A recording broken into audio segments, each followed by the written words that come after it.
All right, everybody, this is Shake and Bake. I hope everybody's doing great out there. This is Homebrew Vehicle Sandbox. And before I show you the F16 Blackout, this awesome plane I just built, I want to first talk about Homebrew and this dev blog number 12.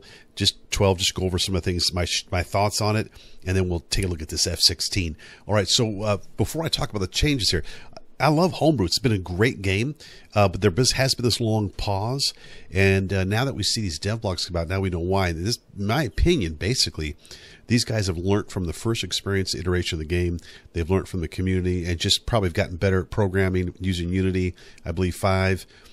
And so they're keeping the core game, I would say, the vision of this Vehicle Sandbox game. But they are totally, in my opinion, revamping the whole game. I mean, from the UI, user interface, the terrain, the world, all of that stuff we're all going to have to relearn it basically. But I'm going to go over what they've talked about real quick, share my opinion on it. So let's jump in it. Okay. Right from the get-go, you're going to see the building area is a lot bigger. It's huge, and this is going to lead to some really awesome vehicles, in my opinion. Just a bigger space. I like how it's outdoors, much better than inside the warehouse. Next, this is really cool here. They got this ghost view. Let's look at a full screen version of this.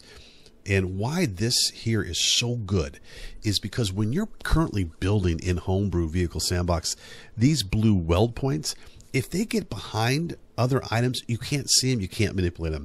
This ghost view will allow you to see every weld and manipulate them, delete them, whatever. This was an awesome change right here.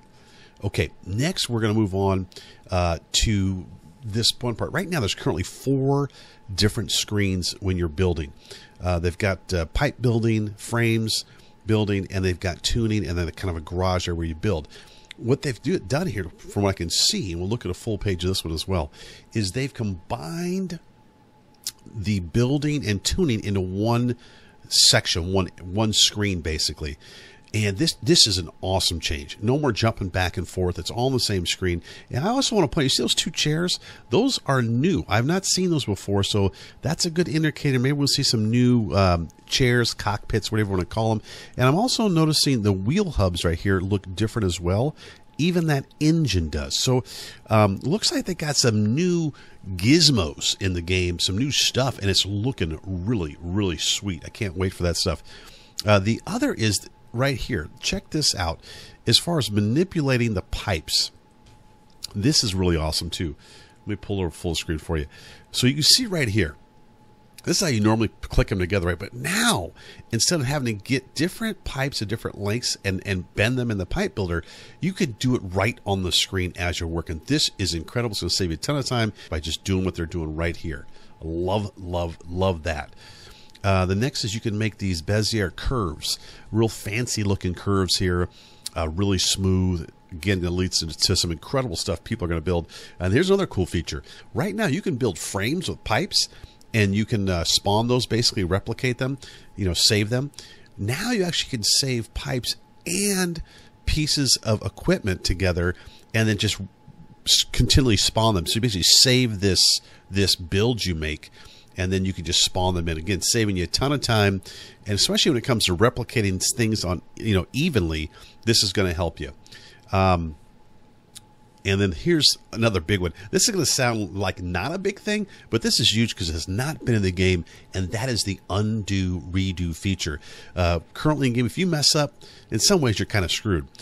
So this is going to let you undo, redo, and I know a lot of people are going to be ecstatic about that. And then last on here, again, here's a little sneak peek. I'll put the links to these dev blogs below, but you're going to see they've revamped the whole environment. The terrain, looks like there's wind effects. It looks gorgeous, bigger building area. But one thing they're emphasizing as far as performance, and I'm not going to go all into the detail here, but basically the bottom line is this. You want to build a big old vehicle, and you're worried about performance. According to them, don't worry about it. You're going to be fine. Build away, and they said that you should be fine on your FPS. So that's in a nutshell the latest dev blog. And the one thing I did post in the forums about when we're going to see this change, and and not to pin them down, but it sounds like it could be maybe at the end of the summer, maybe earlier, maybe later. but a small indie team, so going to be patient. But man, this looks really good. And one thing couple things I'd love to see. I think they mentioned skins, but I'm not sure. But I'd love to see a skinning system for these vehicles. I'd love to see eventually a skinning system that you actually could add colors to the skin, and then even icing on the cake where you can actually make your own logos and put those onto the skins, the vehicles as well. I think that'd be pretty awesome. Okay, so that's it. We're going to see how this goes. Now what we're going to do is jump into Homebrew Vehicle Sandbox, and I'm going to show you that F16 Blackout, baby, because it is sweet. Here we go. All right, guys, there she is. That is Shake and Bake's F16, which I'm calling Blackout. There's so many G-forces you black out. I think it turned out pretty good. I think it looks pretty similar to F16. I think I got the proportions pretty good. And you're pretty limited as far as, you know, getting creative with parts and stuff and still having it where it can fly well. And, you know, I could tweak this thing and make it like do 360 spins and all that, but I kind of like them to fly what I would imagine it would be like in real life, kind of more of a smooth turning type of jet fighter.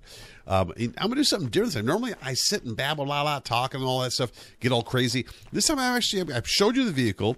Again, the link will be down below if you want to download and try it out.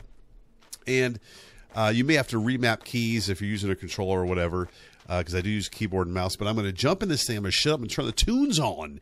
And we're about to just get busy in Blackout. And hopefully we don't pass out. So I'm going to jump on it here, and let's get going. Cheers, peace, guys. Thanks for the sub. Thanks for the likes. And hats off to Homebrew Vehicle Sandbox. Looking forward to that big update. It's going to be awesome. Here we go.